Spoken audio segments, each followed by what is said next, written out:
Assalamualaikum warahmatullahi wabarakatuh. Halo anak-anakku kelas 7, ketemu lagi dengan mata pelajaran IPS. Kali ini materinya mengenai kegiatan ekonomi. Tujuan pembelajaran dari kegiatan ekonomi yaitu siswa mampu menjelaskan tentang kegiatan ekonomi secara global. Siswa mampu menjabarkan proses produksi, proses distribusi, dan proses konsumsi secara detail. Juga siswa mampu menjelaskan karakteristik sistem ekonomi Indonesia. Baik, kegiatan ekonomi terdiri dari 3, yaitu kegiatan produksi, kegiatan distribusi, dan kegiatan konsumsi. Produksi, distribusi, dan konsumsi. Produksi adalah kegiatan menghasilkan atau menambah nilai guna dari barang atau jasa. Suatu kegiatan yang dikerjakan untuk menambah nilai guna suatu benda atau menciptakan benda sehingga lebih bermanfaat dalam memenuhi kebutuhan. Faktor yang mempengaruhi produksi ada 4. Yang pertama sumber daya alam, yang kedua tenaga kerja atau sumber daya manusia, yang ketiga modal, dan yang keempat skill kewirausahaan atau kemampuan berwirausaha. Sumber daya alam adalah bahan-bahan yang ditemukan alam dan dapat digunakan untuk keberlangsungan hidup manusia. Sebagai faktor produksi, sumber daya alam digunakan sebagai bahan baku. Contohnya, ada tanah atau lahan, hutan, dan air. Tanah, lahan, bahan baku mentah yang dimiliki oleh produsen tentu tidak bisa mengolah diri sendiri. Faktor yang kedua ada tenaga kerja. Tenaga kerja ini bertugas mengolah lahan, tanah, bahan baku mentah menjadi produk atau barang yang kita gunakan bisa dihasilkan. Yang ketiga, modal. Kamu pasti sering dengar kata modal kan? Modal tidak hanya berupa uang sekuat, tapi bisa juga berupa mesin dan bahan mentah yang digunakan untuk proses produksi. Gedung untuk perkantoran juga bisa disebut modal. Yang keempat, skill kewirausahaan. Artinya kemampuan untuk menjalankan perusahaan agar berproduksi secara efisien dan menguntungkan dengan cara menyatukan faktor-faktor produksi. Jadi, di antara 3 faktor produksi di atas harus ada yang mengatur supaya proses produksi berjalan. Tujuan produksi ada 6. Yang pertama menghasilkan barang atau jasa, yang kedua meningkatkan nilai guna barang atau jasa, ketiga meningkatkan kemakmuran masyarakat, meningkatkan keuntungan, meningkatkan lapangan usaha, dan yang terakhir menjaga kesinambungan usaha perusahaan. Produksi barang ada 2. Yang pertama barang konsumsi, kedua barang modal. Barang konsumsi adalah barang yang siap dipakai konsumen, sedangkan barang modal adalah barang yang digunakan untuk menghasilkan barang.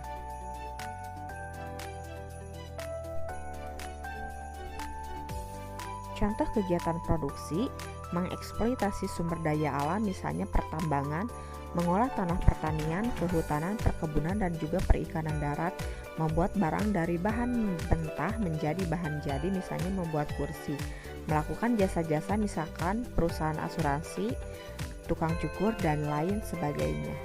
Kegiatan ekonomi yang kedua yaitu distribusi. Distribusi adalah kegiatan ekonomi yang tujuannya menyalurkan barang dan jasa kepada konsumen.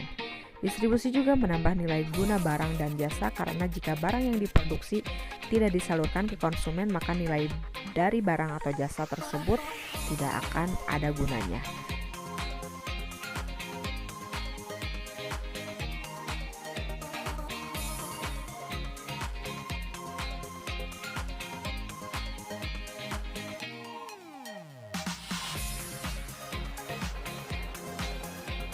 Dalam penyaluran hasil produksi dari produsen ke konsumen, produsen dapat menggunakan beberapa jenis sistem distribusi.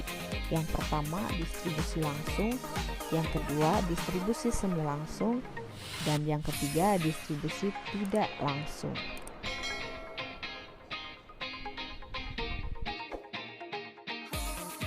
Yang pertama, distribusi langsung, di mana produsen menyalurkan hasil produksinya secara langsung kepada konsumen Contohnya penjual nasi goreng keliling atau nelayan menjual hasil tangkapannya langsung kepada konsumen, atau bisa juga peternak penjual hasil telur dan daging ternaknya langsung kepada konsumen.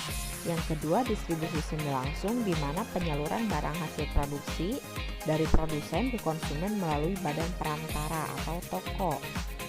Contohnya hasil produksi sepatu dijual kepada konsumen melalui toko.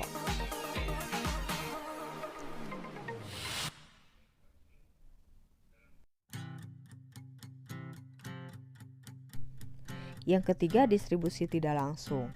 Pada sistem ini, produsen tidak langsung menjual hasil produksinya, baik berupa benda ataupun jasa kepada pemakai, melainkan melalui perantara. Contohnya, petani menjual hasil pertaniannya kepada koperasi yang membelinya dengan harga dasar sesuai harga pasar agar petani terlindungi dari praktek tengkulak.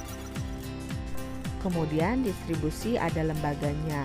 Yang dimaksud dengan lembaga distribusi adalah orang atau badan usaha yang menjadi perantara antara produsen dan konsumen. Dari definisi tersebut, maka lembaga distribusi dapat digolongkan menjadi 3. Yang pertama pedagang, kedua perantara khusus, dan yang ketiga importir. Pedagang adalah lembaga distribusi yang melakukan pekerjaan membeli hasil produksi untuk dijual kembali atas tanggung jawab sendiri. Pedagang dapat dibedakan atas pedagang besar atau pedagang kecil.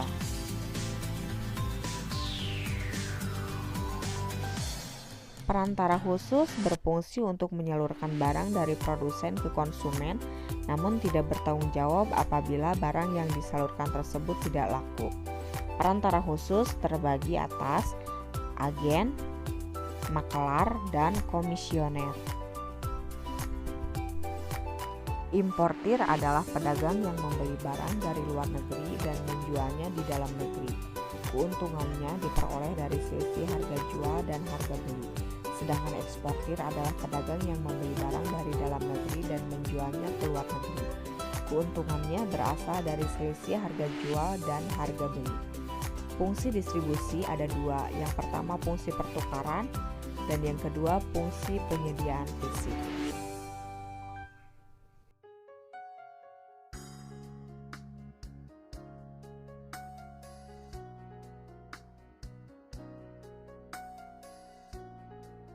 Kegiatan ekonomi yang ketiga adalah konsumsi. Konsumsi adalah kegiatan ekonomi yang mengurangi atau menghabiskan nilai guna dari barang dan jasa. Pelaku konsumsi bisa individu, perusahaan, bahkan negara. Ciri-ciri kegiatan konsumsi: yang pertama, barang yang dikonsumsi merupakan buatan manusia. Kedua, barang yang dikonsumsi ditujukan langsung untuk memenuhi atau memuaskan kebutuhan hidup manusia. Yang ketiga, barang yang dikonsumsi akan habis atau akan mengalami penyusutan yang pada akhirnya barang tersebut tidak dapat dimanfaatkan lagi. Golongan barang dan jasa untuk dikonsumsi. Yang pertama, barang yang habis dalam satu kali pakai, misalnya makanan dan minuman. Kedua, barang yang habis untuk beberapa kali pakai, misalnya pasta gigi, sampo, atau sabun cuci. Yang ketiga, barang yang habis dipakai dalam jangka waktu lama, misalnya rumah, mobil, motor, dan lain sebagainya. Aspek positif dan negatif perilaku konsumtif. Kegiatan konsumsi yang berlebihan dapat menimbulkan perilaku konsumtif masyarakat. Perilaku konsumtif adalah perilaku manusia yang melakukan kegiatan konsumsi yang berlebihan.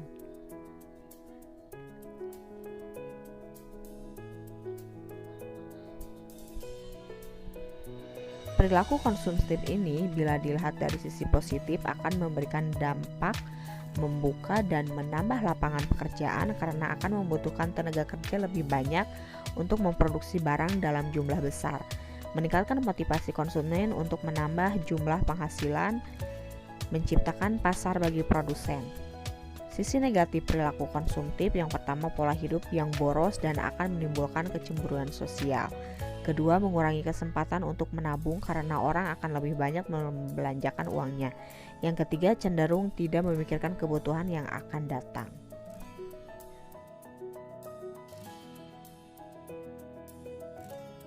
mempengaruhi konsumsi. Yang pertama, harga barang, pendapatan masyarakat, selera masyarakat, kualitas barang, harga barang lain, jumlah penduduk, ramalan masa depan.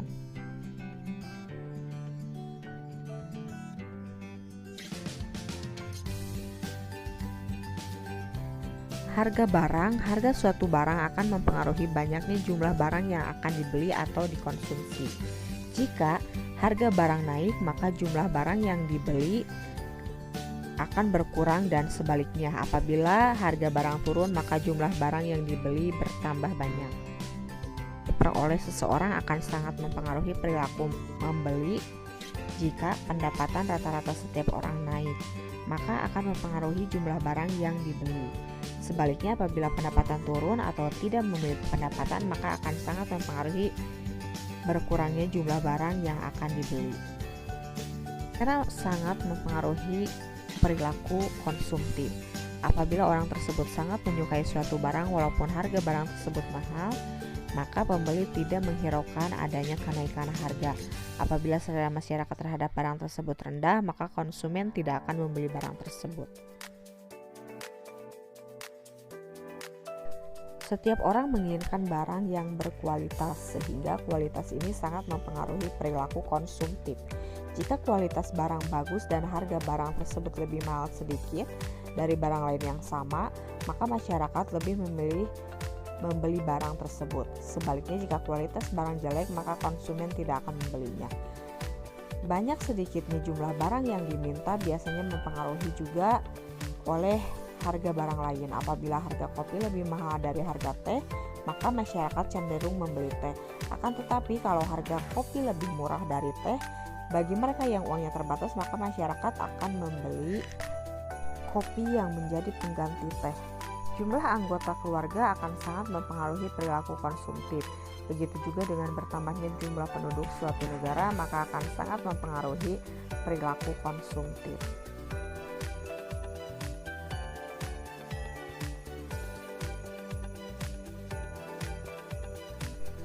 Pada saat krisis ekonomi, harga barang cenderung berubah, bahkan cenderung naik. Masyarakat akan melakukan pembelian terhadap barang kalau diperkirakan harga barang tersebut di masa yang akan datang naik. Akan tetapi apabila keadaan perekonomian negara sudah semakin membaik, maka harga barang cenderung turun.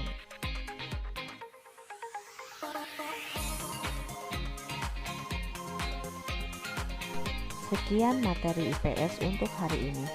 Terima kasih. Assalamualaikum warahmatullahi wabarakatuh.